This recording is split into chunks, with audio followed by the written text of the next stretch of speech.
ورحمة الله وبركاته. نحمده ونصلي على رسوله الكريم أما بعد. أعوذ بالله من الشيطان الرجيم. بسم الله الرحمن الرحيم. ألم نجعل الأرض مهادا. صدق الله العظيم. সমস্ত প্রশংসাই কীর্তন সেই মহান আল্লাহ রাব্বুল আলামিনের জন্য, যিনি আমাদেরকে সকল মখলুকাত করে দুনিয়াতে পাঠিয়েছেন। সকলে শুকরিয়া শুনি বলি আলহামদুলিল্লাহ। তারপরে পরে আমরা সরকার যে আলাম রাসূল খোদা সাল্লাল্লাহু আলাইহি ওয়াসাল্লামের নামে সকলে দরুদ পড়ি, সকলে বলি সাল্লাল্লাহু আলাইহি ওয়াসাল্লাম। তার সাথে সাথে আজকে এই আঞ্জুমানের আমাদের উস্তাদগণ হাজির আছেন, তাদের সাথে সাথে সভাপতি, ক্যাশিয়ার, পরিচালক এবং বিচারক সকলকে অভিনন্দন, শুভেচ্ছা এবং সালাম দিতে হবে। আসসালামু আলাইকুম। এবং আমার ছোট ছোট মাদ্রাসার তালিবে ইলম ভাইদেরকে আমার সালাম। আমি আজকে আপনাদের সম্মুখে আল্লাহ তাআলার নিয়ামত সম্পর্কে কিছু কথা বলবো। এই সংকীর্ণ সময়ের মধ্যে যে বিষয়ে আমি আলোকপাত করতে চলেছি সেটি অসম্ভব ব্যাপার, তারপরেও আমি আপনাদের সম্মুখে কিছু কথা তুলে ধরার চেষ্টা করেছি ইনশাআল্লাহ তাআলা। আল্লাহ তাআলা আমাদেরকে কি নিয়ামত দিয়েছেন আমাদেরকে জানতে হবে।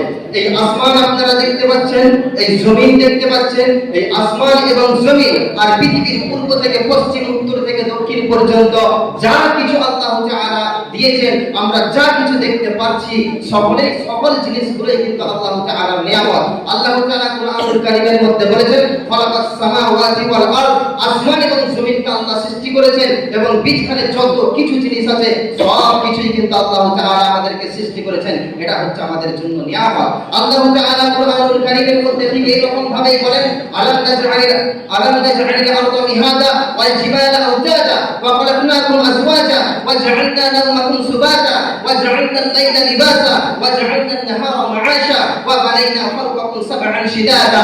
আল্লাহ তাআলা পরস্পর ভাবে বলেছেন সূরা নাবার মধ্যে যে আমি তোমাদের জন্য জমিনকে বিছানা করেছি, আমি তোমাদের জন্য পাহাড়গুলোকে পেরেক স্বরূপ দুনিয়াতে দিয়েছি, আমি তোমাদের জন্য রাতকে পর্দা করেছি যাতে করে তোমরা বিশ্রাম নিতে পারো, আমি তোমাদের জন্য নিদ্রাকে করেছি বিশ্রাম, আমি তোমাদের জন্য দিন বানিয়েছি এবং সূর্যের আলো দিয়েছি যাতে করে তোমরা জীবিকা নির্বাহ করতে পারো। আল্লাহ তাআলা বলছেন তোমাদের এই মাথার উপরে এই যে ঊর্ধ্ব দেশে তোমরা দেখতে পাচ্ছ আসমান, এই সাত মজবুত আসমানকে তোমাদের মাথার উপরে আমি ঝুলিয়ে রেখেছি। এই সাত আসমানকে আমি তৈরি করেছি, এই আসমান থেকে আমি বৃষ্টি বর্ষণ করি, সেই বৃষ্টি থেকে আমি তোমাদেরকে ভক্ষণের জন্য যে শাক সবজি তোমরা দুনিয়ার মধ্যে দেখতে পাও, এই সমস্ত জিনিসগুলো আমি তোমাদেরকে দিয়েছি। এই সমস্ত জিনিসগুলো হচ্ছে আল্লাহ তাআলা আমাদেরকে নিয়ামত দিয়েছেন। শুধু তাই নয় মুহতারাম হাজিরিন, আল্লাহর নিয়ামত আপনি যদি দেখতে চান নিজেকে দেখুন। এই যে আপনার মাথা, এটা আল্লাহর নিয়ামত। এই যে আপনার চোখ, এটা আল্লাহ দিয়েছেন নিয়ামত। আপনার হাত, এটা দিয়েছেন আল্লাহ নিয়ামত। আপনি চলছেন, আপনি বসছেন, আপনি খাচ্ছেন, আপনি ঘুমাচ্ছেন, আপনি কোথাও যাচ্ছেন, আপনি কোথাও থেকে আসছেন, সব কিছুই দিয়েছেন। এই সমস্ত জিনিস হচ্ছে আল্লাহর নিয়ামত। শুধু তাই নয়, এই পৃথিবীর মধ্যে সূর্য পূর্ব দিকে উঠে আর পশ্চিম দিকে ডুবে, এটাও কিন্তু আল্লাহর নিয়ামত। শুধু তাই নয়, আমরা এই মাদ্রাসায় পড়ে এই উস্তাদদের কাছে থেকে আমরা যে আলিম হচ্ছি, এটাও আল্লাহর নিয়ামত। এই যে মাদ্রাসার মধ্যে শিক্ষকরা এই পরিচালনা করছেন, এটাও কিন্তু আল্লাহর নিয়ামত। এই মাদ্রাসার মধ্যে যেই সমস্ত শিক্ষকরা ছাত্রদেরকে শিক্ষা দিচ্ছেন, এটাও আল্লাহর নিয়ামত। মোট কথা মূলত আমি যেটা বলতে চাই, আপনি এই চোখ দিয়ে এই পূর্ব দিকে তাকান, যা কিছু দেখতে পাবেন আল্লাহর নিয়ামত। আপনি পশ্চিম দিকে তাকান, যেটা দেখতে পাবেন সেটাও আল্লাহর নিয়ামত। আপনি উত্তর দিকে তাকান, যেটা দেখতে পাবেন, দক্ষিণ দিকে তাকান, যেটা দেখতে পাবেন, সব কিছুই কিন্তু আল্লাহর নিয়ামত। এই অল্প সময়ের মধ্যে আল্লাহর নিয়ামত বর্ণনা করে আমি সংক্ষিপ্তভাবে আপনাদের সম্মুখে শেষ করতে পারবো না, কিন্তু কিছু জিনিস তুলে ধরি। আর সব চাইতে বড় একটাই নিয়ামত আপনাদের কাছে আমি বলতে চাই। মক্কার মুশরিকরা আমরা সকলেই জানি, যখন কাটাকাটি, মারামারি, ফাটাফাটির মধ্যে তারা পড়েছিল, পাপাচার, মদ্যপান, জিনা, সুবিচার বলে কোনো জিনিসই ছিল না, অন্যায় ভরপুর ছিল।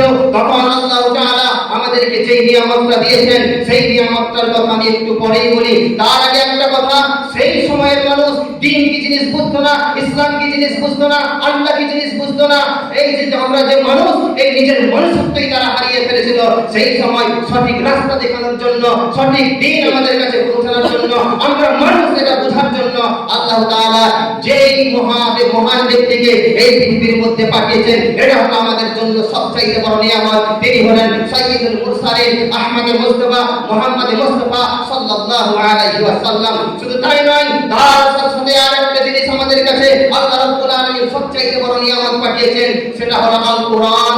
আমি একটা ভিডিওর মাধ্যমে দেখছিলাম আমেরিকার প্রিন্সিপাল এই রকম ভাবে হাতের মধ্যে কোরআনটা নিয়ে বলছেন, it is a best book in this world, it is a best book in this world. এই রকম একজন বিখ্যাত একজন আল্লাহ এই রকম বিখ্যাত একটা কিতাবকে আমাদেরকে নিয়ামত স্বরূপ দিয়েছেন। আমরা যদি দেখি পৃথিবীর মধ্যে সবকিছু আমাদের নিয়ামত। আল্লাহ তাআলা যেই সমস্ত নিয়ামত দিয়েছেন, এই সমস্ত নিয়ামতের শুকরিয়া আমাদেরকে আদায় করতে হবে। আল্লাহ রাব্বুল আলামিন আমাদের সকলকে আল্লাহর যে নিয়ামত, এই নিয়ামত নিয়ে গবেষণা করার, রিসার্চ করার, বুঝার তৌফিক দান করুন।